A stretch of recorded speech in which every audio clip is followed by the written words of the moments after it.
Some new targets tonight for those hackers who are going after groups they believe are enemies of WikiLeaks. The loose-knit group, calling itself Anonymous, tried to attack PayPal today. The company says its online payment service has not been significantly impacted. The hackers also tried and failed to take down Amazon.com. They had more success in recent days, causing the Mastercard and Visa sites to crash. Now a teenager in the Netherlands has been arrested in connection with some of those cyber attacks. Let's just give me a quick peek at how some of this works. Get this to come on up here. Here we go. WikiLeaks web woes. Alleged denial of service by unknown parties. We'll explain more what denial of service works in just a minute. Amazon quit hosting the WikiLeaks site. That's why they've been targeted. PayPal blocked donations to the WikiLeaks site. That's why they think they've been targeted. Mastercard and Visa blocked donations to WikiLeaks. That's why they think they have been targeted. Let's bring this up here. A lot of other people attacked as well, though. In addition to PayPal, Visa, Mastercard, Senator Joseph Lieberman, he's had tough words about WikiLeaks, his website. Former Governor Sarah Palin, lawyers for Julian Assange's accusers, including the Swedish prosecutor, they've been attacked. That's why people think these are all by friends of WikiLeaks, if you will. Now, how does this work?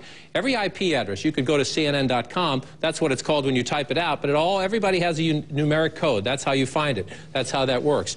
Then what the anonymous people are doing is getting their friends to make their computers available to them. Then all the computers using a program attack the server. Say this is the PayPal server. All the attacks come in. Too many attacks, it overwhelms the server, and that takes it down. And when you're trying to get to it, that's what you will see. Website not available, cannot display. So how does this all work? Let's talk it over with Jeff Jarvis. He's from BuzzMachine.com and the founder and the CEO of 3Crowd, Barrett Lyon. Gentlemen, first I want to get to your basic opinion on this. Should the government, Mr. Jarvis, to you first, be doing more here to stop this, or is part of the reason this is happening because the government's getting too involved in the WikiLeaks case?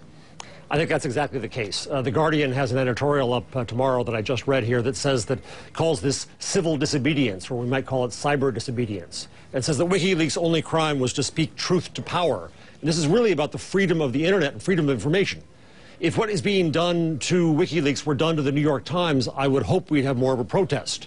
They're both reporting what our government is doing. Our government is too secret.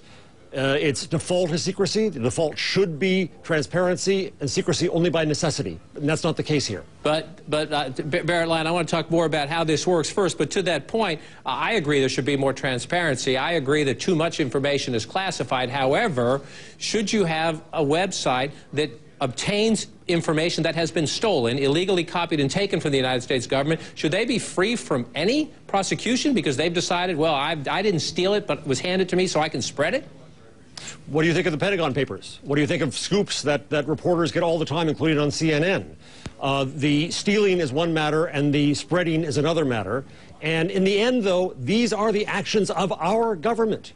And I don't necessarily endorse everything that's out. I do think we need secrets in matters of security and crime and citizens' privacy and diplomacy. However, far, far too much is being kept from us. And the truth about the WikiLeaks leaks so far is that the world has not fallen apart. Sunlight has not hurt. So Barrett Lyon, who are these people who decide, they get an email, Anonymous says to them, you don't have to do anything except send me an email saying I can use your computer. Is this like sitting down on a college campus? Is it like marching on the mall saying I want this to happen? Is this a new form of political protest?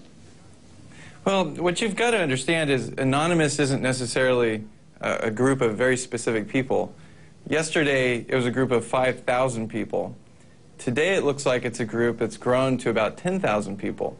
And it's basically a very loose-knit group of people that have decided that they want to, basically impose their will on people that have gone against WikiLeaks.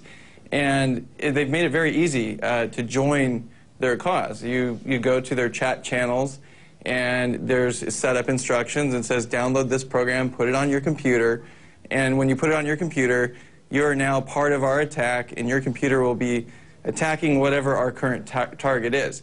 And of course, you can opt in or opt out anytime you'd like, but it's appealing to a lot of younger people, and it seems like there's thousands and thousands of teenagers that are effectively breaking the law by attacking sites like Visa, Mastercard, PayPal, and it's kind of unfortunate because I feel like in one aspect their entire goal is to support this WikiLeaks thing. However, and they're also trying to support freedom of speech on the internet.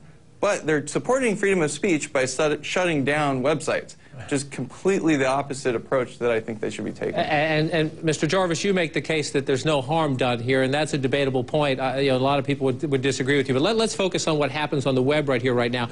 They're attacking Visa, attacking PayPal. Maybe they go after a political opponent like Governor Palin or Senator Lieberman. What if they decided to go after the electric grid of the United States? If they decided the United States government had gone over the line, are there security measures in place to protect vital infrastructure, or is this one example of a wave of the future? Well, we can play that what-if game over and over and over again, and I don't think it really gets us anywhere. Yeah, a lot of bad things could happen. But Joe Lieberman went after WikiLeaks with Amazon, and now customers are going after Amazon themselves. You know, I can use Mastercard and Visa to give a contribution to the Ku Klux Klan. I looked it up yesterday. But I can't use it to support free speech on WikiLeaks. Now, I'm not saying that what Anonymous has done is all right, or even what WikiLeaks has done is all right. But when did speech harm us as a country? For God's sakes, do we believe in nothing else in America but freedom of speech? So I agree that shutting down others' speech is not the best, perhaps, reaction to that, but it's really no different in a sense from a picket line, and it's a modern form of picket line. Well, it is a little different. I mean, for example, what happens when they start attacking political candidates' websites and their donation web pages during a political election? You know, if Anonymous as a group of 10,000 people today grows to, say, 50,000 people, they become a silencing power. And I don't necessarily think that that is also good. I think that's also quite bad. And it's actually supporting the opposite of freedom of speech. Now, if they want to use their time and their energy and their technology, for instance, to make it very difficult to take the WikiLeaks website down, or to improve the ability to send documents anonymously to WikiLeaks, then I think they've got something, you know, something worthwhile and worth something that people could do. Well, indeed, last night, 1,040 sites as of last night had put up mirrors of WikiLeaks all across the internet, so that you can shut down one WikiLeaks and there's 1,040 more of them out there. And that's exactly how the internet's going to work. And the real story here, WikiLeaks is kind of a sideshow to something bigger that's happening in this country and in society, which is that we have a movement toward transparency because it's easier, more possible to do that.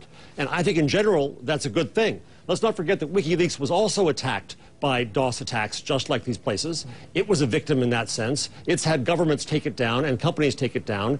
And again, we're just talking about speech. Barrett Lyon, Jeff Jarvis, appreciate your time tonight. This is a fascinating, brave new world. I'm sorry I need to cut it short here, but I'll bring you both back because we're going to be having this conversation about WikiLeaks, I think, for a few days, if not a few weeks or a few months. But I also think it's part of the brave new world. Gentlemen, appreciate your time tonight. We'll do it again some night. When we come back,